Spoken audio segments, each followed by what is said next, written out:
longest serving unelected prime minister in the world. Yeah. Uh-huh. Do you think that the Bahraini people should be allowed to vote in their prime minister? I think they should be able to vote in their prime minister, yes. Mm-hmm. It's just the fact that Bahrain is a monarchy. Yeah. The government is a monarchy.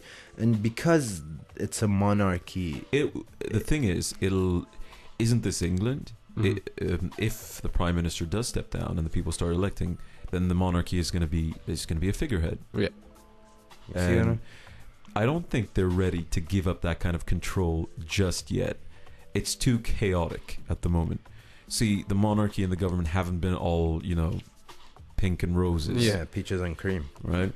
I mean, well, in this country, it went from a direct monarchy to a constitutional monarchy, which is what we have here in England and in Spain at the minute, Yeah. after a civil war. Yeah. Obviously, that was an instant change. Yes. Yeah. Whereas in Bahrain, it's not really instant change is not what it needs, because obviously it'll probably descend into chaos and civil war. Exactly. I actually think that instant change can occur.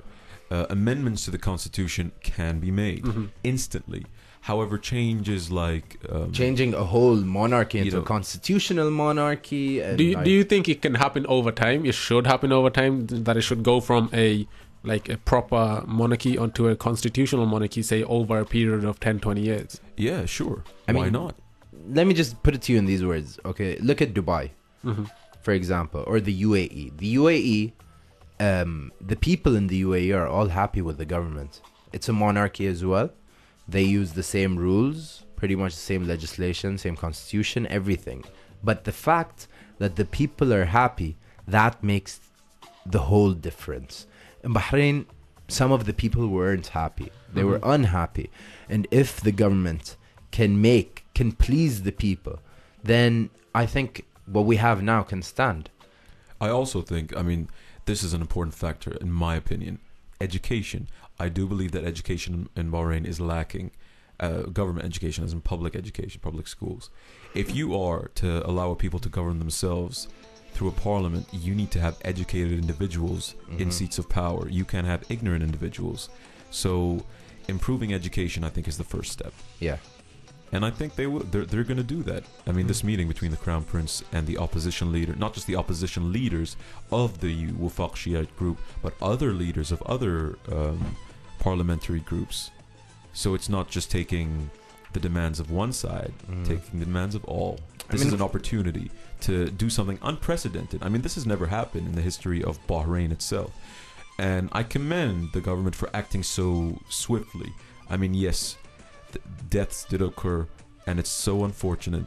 Every human life is precious, and the loss of one, the loss of half of one, is just so sad. Looking at the wider consequences of what's going on in Bahrain itself,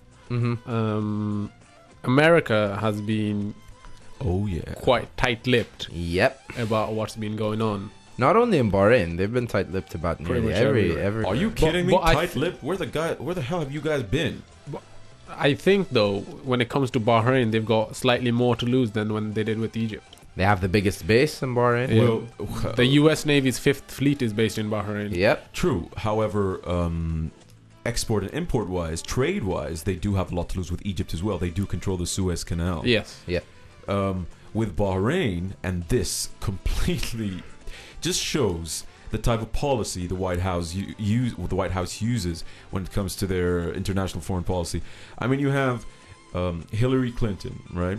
Talking to the Bahraini foreign minister, for example, and urging him to fix things in Bahrain and give the people freedom of speech and allow them, don't ban the internet, open it up. And then you have, and this is in her protest, right?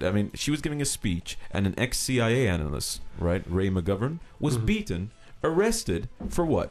For silently protesting, for turning his back while she was talking. Are you serious? I am serious. Yeah.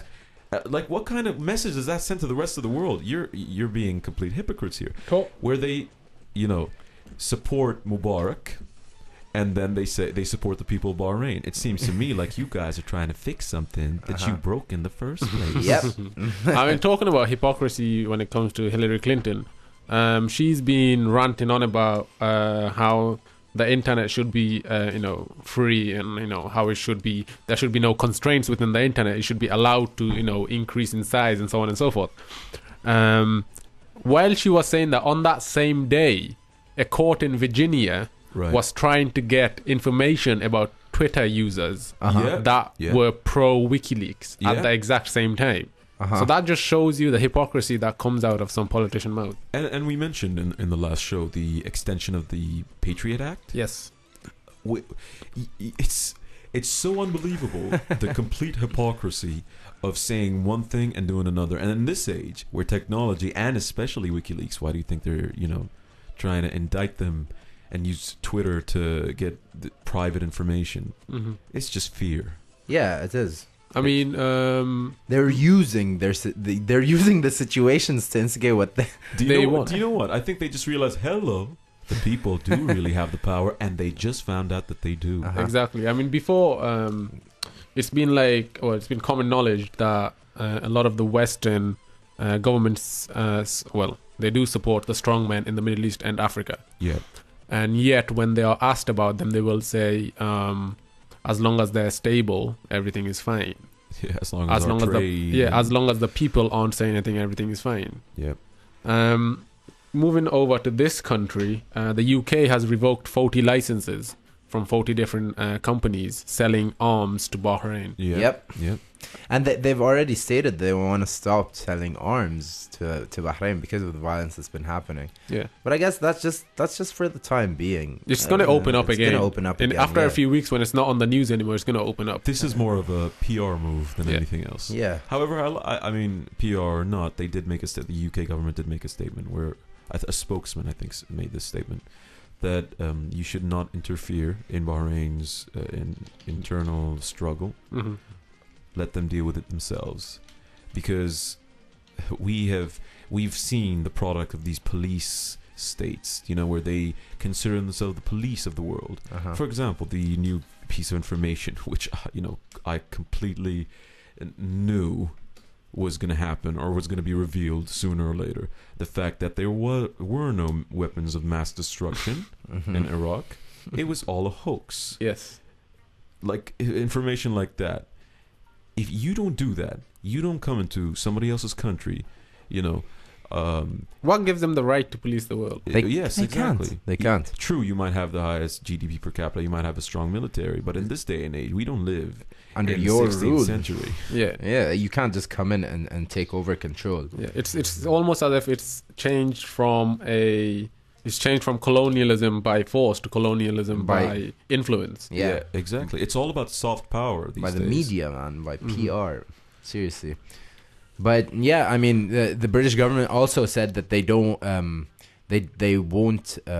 want anybody to travel to Bahrain or Libya unless it's very essential. Yeah. And let me just put it to you in this way.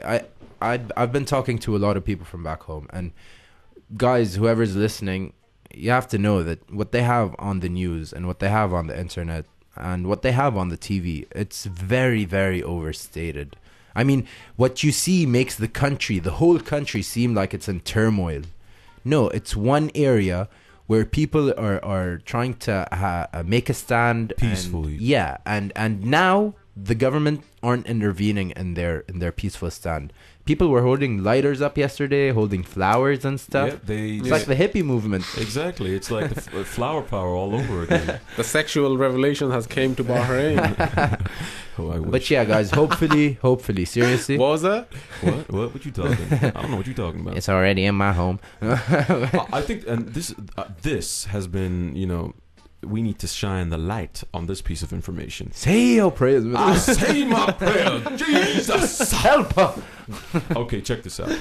Did you hear about the budget cuts in the United States? The 3.7 trillion budget cuts? Trillion. President Obama, and this is on the 15th of February, y'all, is seeking to trim the federal deficit by cutting, what, military spending? No. Cutting public services and social services, basically, and educational services to fund the military. What? Yes. So you're essentially going to have, for the next 5-10 years, more dumber kids going into the military who have guns. Exactly. Yep. Not a good idea. And who are sent to war zones. Seriously. And then Where's the sense in that? And then you have their families resenting the countries that their kids are being sent to because they killed their children. Mm-hmm. It's like a vicious cycle. No, guys, seriously, no. Obama walked into the biggest deficit the U.S. has ever had, which was $1 trillion. Okay.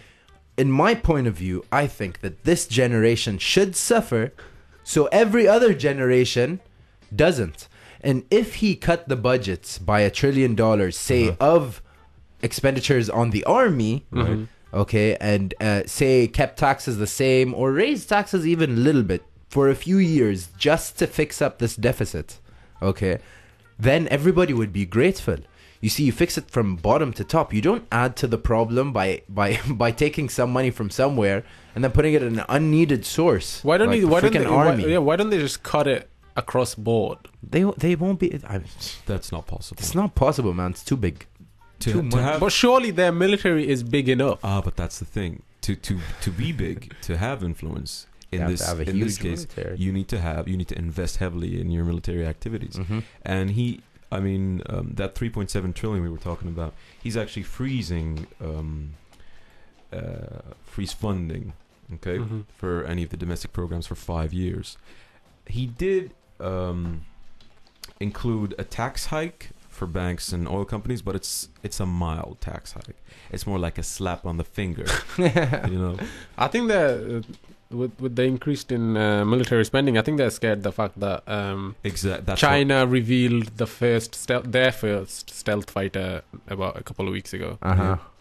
And so initially America thought the Chinese government was years back on taking that kind of step in technological warfare. Yeah. But if they've already unveiled it, they've pretty much got. China are also gonna launch their first aircraft carrier in the next couple of years. And in relation to what's happening in the Middle East, this announcement came at a very interesting or strategic time, you could say, because of all the how did the news put it? Death and destruction in the Middle East. Death, destruction.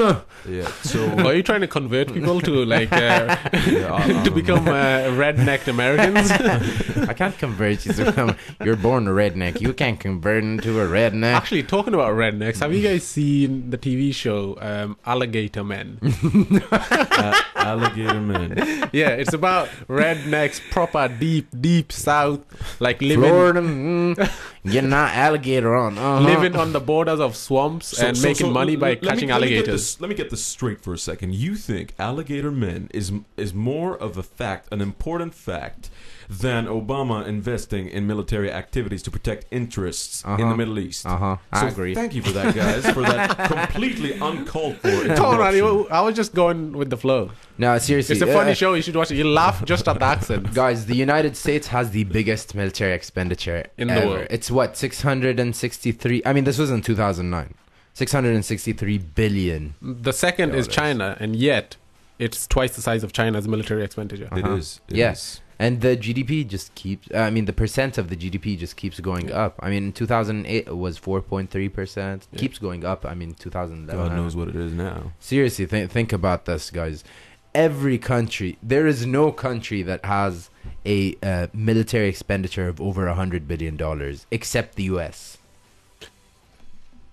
I mean, the U.S. keeps increasing its military expenditure. I know this country is decreasing and everything else. So... what's next? Music? Actually, I'm going to take this point because we've got about 10 minutes left before we have to go on a break. To give a shout out to a friend. Somebody who's about to get married. Dun, dun, dun. Basically, it's Farida. Farida Sufi. She's getting married soon, and I haven't really said congratulations properly yet. And I have, but not really. She's getting married soon, late April. So there's a while left. So congratulate. You still haven't congratulated her. You know that, right? Yeah, all right. Right, Farida, congratulations from the bottom of my heart. Although you will be moving to Milton Keynes. Yeah. And Newcastle, will miss you, especially in Oasis. Captain Disaster sends his well wishes. And the Mac hopes you have a great wedding. Exactly. I mean, we wish you a very good Married life? Yeah. That sounds so We depressing. hope you have the best married life. I hope the wedding goes to plan, and I hope you enjoy it. And and to get